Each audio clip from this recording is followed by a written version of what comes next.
Welcome back ناظرین. اب ہم سیکنڈ ٹاپک پہ بات کر لیتے ہیں. آج جو ہے امریکی صدر ڈونلڈ ٹرمپ نے غزہ بورڈ آف پیس کا باقاعدہ اعلان کر دیا ہے اور سوئٹزرلینڈ کے شہر ڈیوس میں غزہ بورڈ آف پیس معاہدے پر دستخط کی تقریب ہوئی، جہاں پر وزیر اعظم پاکستان شہباز شریف سمیت دیگر ممالک نے معاہدے پر دستخط کیے، جس کے بعد چارٹر مکمل طور پر نافذ العمل ہو گیا ہے. اس حوالے سے بات کریں گے. ہمیں جوائن کیا ہے سینئر جرنلسٹ ہیں جاوید اقبال صاحب. سر السلام علیکم اور بہت شکریہ آپ کا، اور آپ کے قیمتی وقت کا بھی بے حد شکریہ.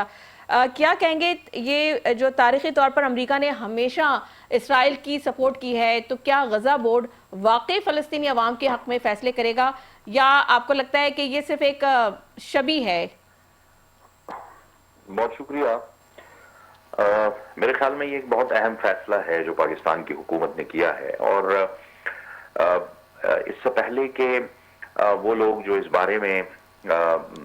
قیاس آرائیاں کر رہے ہیں، غزہ بورڈ آف پیس کے حوالے سے اور اس کے مینڈیٹ کے حوالے سے اگر کچھ چیزیں دیکھی جائیں، اس وقت جو لکھا ہوا جو اس کا مینڈیٹ ہے، اس کے اندر غزہ میں قیام امن کے علاوہ اس میں ریکنسٹرکشن اور انسانی بنیادوں پر جو امداد ہے اس کی رسد کو ممکن بنانا. یہ جو دو مینڈیٹ ہیں یہ اس وقت پرائمری مینڈیٹس میں آتے ہیں کہ وہاں پر انسانی بنیادوں پر امداد کی فراہمی کو بلا روک ٹوک اور بلا رکاوٹ اس کو ممکن بنایا جائے، اور اس کے بعد غزہ کی تعمیر نو کا جو آغاز ہونا ہے اس میں کنٹریبیوٹ کیا جائے. کنٹریبیوٹ کرنے سے مراد یہ ہے کہ اس میں اپنا حصہ ڈالا جائے اور اس تحریک کا یا اس کوشش کا حصہ بنا جائے. پاکستان کے جو وزیر خارجہ ہیں، نائب وزیر اعظم ہیں، وہ 2 بار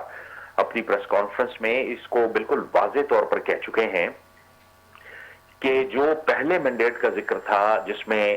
وہ مینڈیٹ تو باہر نہیں تھا، وہ ایک ذکر تھا کہ حماس کو غیر مسلح کرنا ہے، حزب اللہ کو غیر مسلح کرنا ہے، وہ کام پہلے وہ ہوگا، لیکن اس میں پاکستان حصہ نہیں بنے گا، بلکہ پاکستان جو ہے جو غزہ بورڈ آف پیس ہے وہ ریکنسٹرکشن کے لیے ہے، وہ جو انسانی بنیادوں پر امداد پہنچانا ہے وہ اس کے حوالے سے ہے. میرے خیال میں اس میں جن ملکوں نے آج دستخط کیے ہیں انہوں نے حالات کو بھانپا ہے کہ ایک فلسطین کے لیے بہرحال ایک راستہ تو نکلنا ہوگا، اور جہاں پر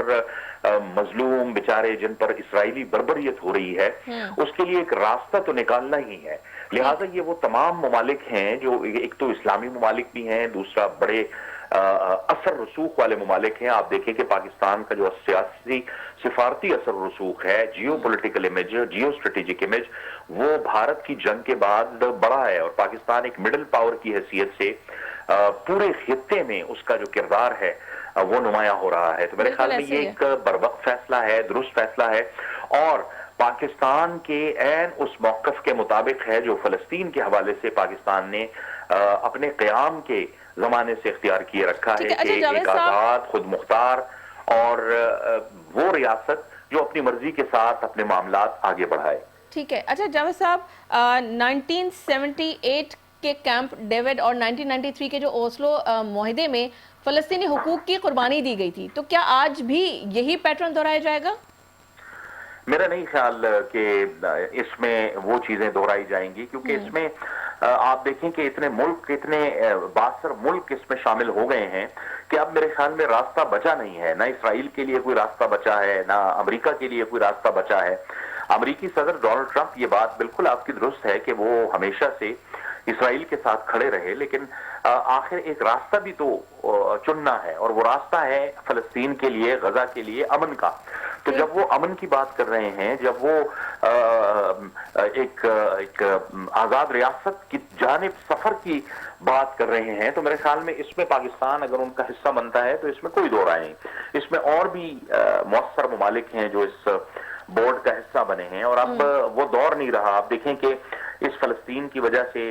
کتنی بڑی جنگیں ہوئیں، جو اسرائیل نے بربریت کی، 3 سال تک مسلسل بربریت کی، اور گزشتہ کئی سالوں سے وہ جو بربریت کر رہا ہے اس کا راستہ کسی نہ کسی نے تو روکنا ہے. میرے خیال میں کہ اگر امن کے ذریعے سے یہ راستہ رکتا ہے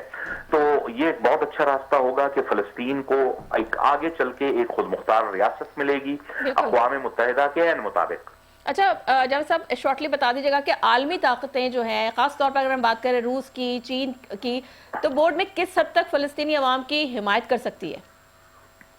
دیکھیں اگر آپ نے دیکھا ہو، میں ابھی کچھ دیر پہلے روسی صدر پوتن کی سٹیٹمنٹ دیکھ رہا تھا. انہوں نے جو بیان دیا ہے، انہوں نے یہ کہا ہے کہ ان کو بھی یہ دعوت نامہ موصول ہوا ہے اور وہ اس دعوت نامے کو اور اس کے مینڈیٹ کو وہ غور سے پڑھ رہے ہیں، اس کو اپنے جو اسٹریٹجک پارٹنرز ہیں ان کے ساتھ بھی ڈسکس کر رہے ہیں اور اس کے بعد وہ جواب دیں گے. جہاں تک چین کا تعلق ہے، چین بھی آپ دیکھیں کہ گزشتہ کچھ عرصے میں یعنی ماضی قریب میں جو اسرائیل نے بربریت کی فلسطین میں، اس کو سختی سے انہوں نے اس کی مذمت بھی کی اور بار بار سختی سے یہ کہا کہ فلسطینی عوام اور غزہ کے عوام کو جینے کا حق ہر لحاظ سے، بین الاقوامی قانون کے لحاظ سے بھی اور ایک آزاد ریاست کے حیثیت سے بھی ان کو حاصل ہے. تو میرا خیال یہ ہے کہ تمام جو بڑی طاقتیں ہیں وہ بھی الٹیمیٹلی اس بورڈ کا حصہ بننے جا رہی ہیں تاکہ اس مسئلے کا ایک دیرپا حل نکل سکے اور روز روز کے جو مظالم ہو رہے ہیں، جو ایک عرصے سے ہو رہے ہیں، گزشتہ 40-50 سال سے فلسطینی معصوم فلسطینی عوام ظلم کی چکی میں پس رہے ہیں، اس کا خاتمہ ہو. میرے خیال میں یہ ان تمام ممالک کی خواہش بھی ہوگی اور یقیناً ان کا مقصد بھی ہوگا اور پاکستان جو ہے وہ اس میں ایک بڑا اہم کردار ادا کرے گا. ٹھیک ہے جاوید اقبال صاحب، بہت شکریہ آپ کے قیمتی وقت کا. ناظرین، ابتدائی مسودے میں فلسطینی عوام کے حق میں جو نکات شامل تھے انہی اسرائیلی دباؤ کے تحت نکال دیا گیا ہے. تو یہ واضح سوال کھڑا کرتا ہے کہ کیا یہ بورڈ واقعی فلسطینی عوام کے حق میں کچھ کرے گا یا صرف اسرائیل کی برتری کو قانونی اور عالمی شبیہ دینے کے لیے بنایا گیا ہے؟ آئیں اب ہمارے مہمانوں سے بھی یہ بات ہم نے کر لی اور آپ کو اس کی پوری جو تاریخی اور پیچیدہ جو مسئلے تھے اس کو اس زاویے سے بھی آپ کو ہم نے ساری ڈیٹیلز میں بتائی. لیکن ناظرین، اب یہاں وقت ہوا ہے ہمارے پروگرام کے اختتام کا. مجھے دیجیے اجازت، اپنا رکھیے گا بہت خیال. اللہ حافظ.